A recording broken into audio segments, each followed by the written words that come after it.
For long, environment activists have spoken out against a large number of masts erected by telecom companies, mainly in residential areas for better network coverage.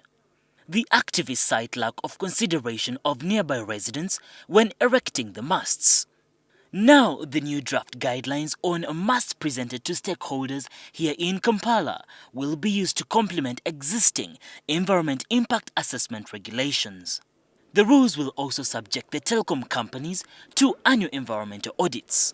Will help these companies to understand the level of compliance to environmental regulation and the level of violation, if any, and also identify the weakness in their systems in terms of environment.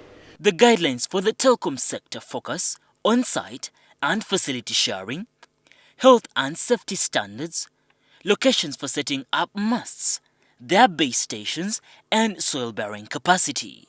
Masts should not be erected in wetlands, lake shores and banks, as well as archaeological sites and densely populated residential areas.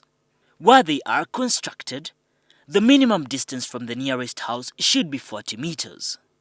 Conservation areas like national parks, forests, and botanic gardens should also be avoided. We have observed most of the masts have got a lot of oil spills which end up being flushed into the environment. The executive director of a national environment watchdog, NEMA, cautions telecom companies against trying to beat the system and violate the rules when setting up masts.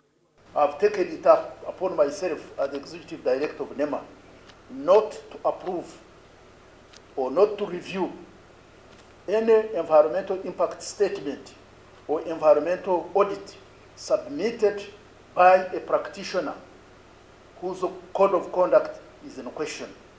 The guidelines are expected to be enforced as laws and followed strictly by the telecommunication sector. Craig Kadoda, NTV Tonight.